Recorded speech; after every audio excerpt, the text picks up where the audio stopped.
Sometimes people take half-truth and put them together, and then it creates a misdirection or a diversion.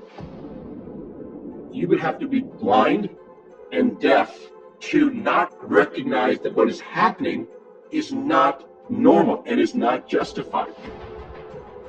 The only way that you can control people is by keeping them in ignorance. But as soon as a person becomes empowered with knowledge, the one thing is that nobody can control you once you're aware.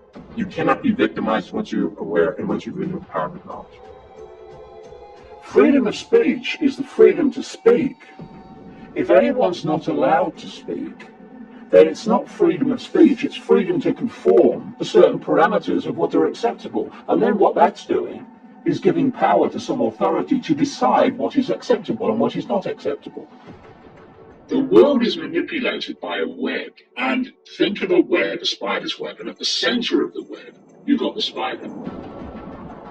That spider is the non-human force. Around the spider are the most exclusive secret societies, and people in them you've probably never heard of. They're the people really running this cult from the inner sanctum. Once you give that power to an authority, it then starts interpreting what can and cannot be said. It's simply manipulating the target population to silence itself. Entrepreneurs, if you like, who are genuine, who believe in freedom of speech, they have a fantastic opportunity here and can make an enormous contribution to human freedom. When you look at a human life, it is a download of the official version of everything. That's what it is. This is why vast numbers of people have no other filter for their view of reality, self, world events, than the information they receive from the mainstream media and mainstream everything.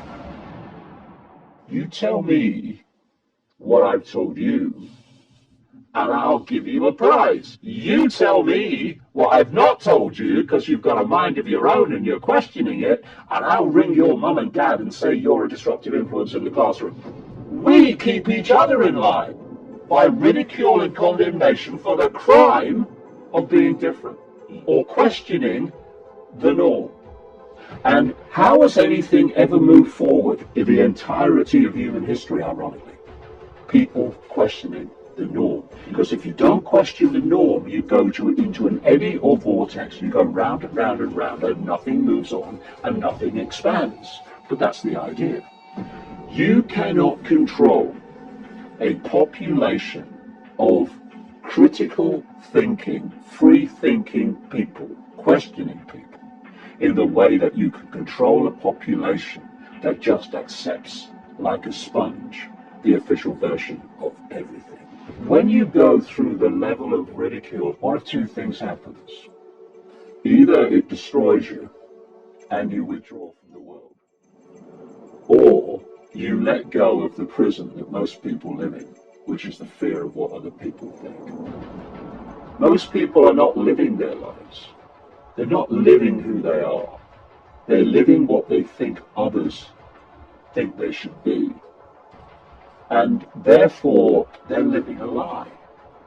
They're living someone else's version of them.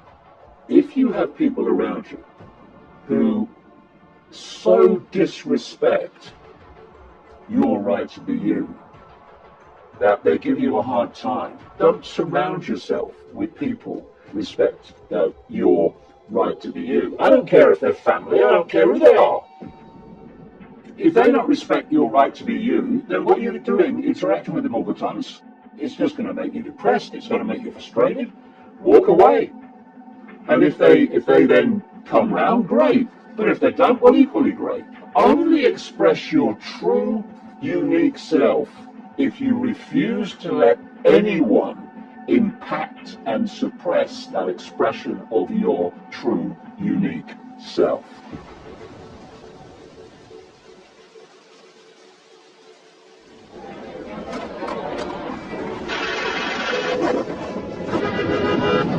The world was not run by the forces that we thought it was run by. If you think of a pyramid, at the top of the pyramid you've got a tiny few people, which we now have a name for, the 1%. And if you look at how a handful of people now have the same wealth as the poorest half of the population, you can see the 1% ain't kidding you. At the bottom of this pyramid is pretty much the rest of humanity in deprivation, and this is the word, in dependency on the 1%, because they don't have independent income.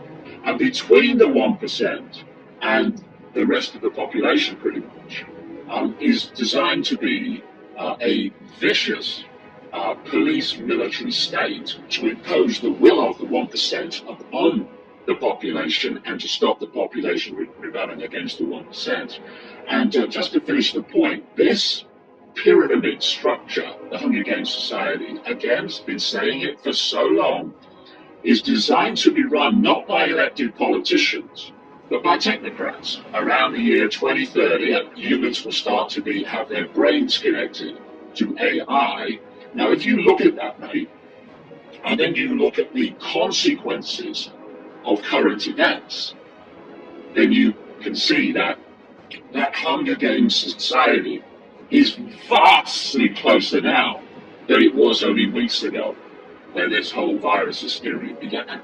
If you said to people, when you look through your eyes, can you see everything that exists in the space you're looking at? What are they going to say? They're going to say yes. But they can't.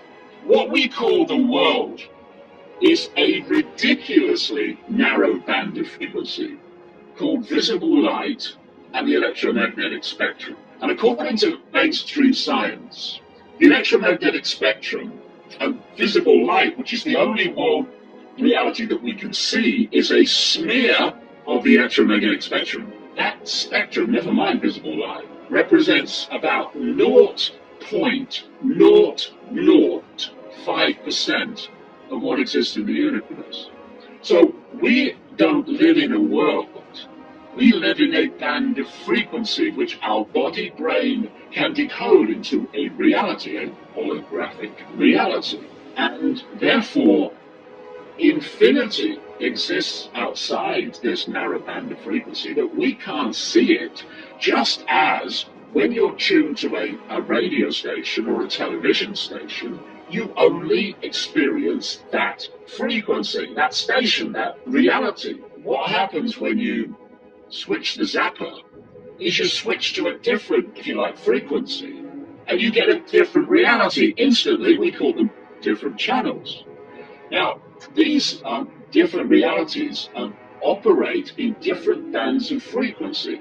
Now, just like radio frequencies, etc., these bands of frequency, as long as they're not too close on the dial to each other when you get interference, they can share the same space without being affecting all the others, and each one not even being aware that all the others exist.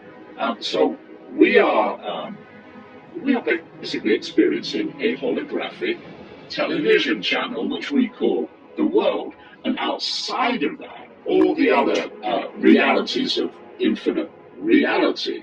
And only when these realities get close on the dial do you get interference. And one of those areas of interference is what we call ghosts and paranormal things and such like. They can expand their frequency range that they can connect with beyond the normal range of human frequency. And they can tap in to frequencies that are outside of the normal human range, and you can pick up information from outside there that's not available here. Anybody can do it. It's just that this cult don't want us to do it, and that's why we're constantly pressured to perceive the world only through the five senses, which means only through this narrow band of frequency called visible light. To understand what is going on, we have to have some understanding of the nature of reality. Because if we don't, we will, quite understandably, dismiss things that are happening, but we can't perceive how they could happen. You believe the world is actually solid. Our bodies are solid, that wall is solid and not a holographic, illusory, physical. Then if the world is solid, then people moving between different shapes, what they call shapeshifting, is impossible. You can't shapeshift solidity, it's ridiculous. But if you believe the world is solid, immediately you hear some of the things that I say, they're immediately dismissed. Not possible. Well, hold on.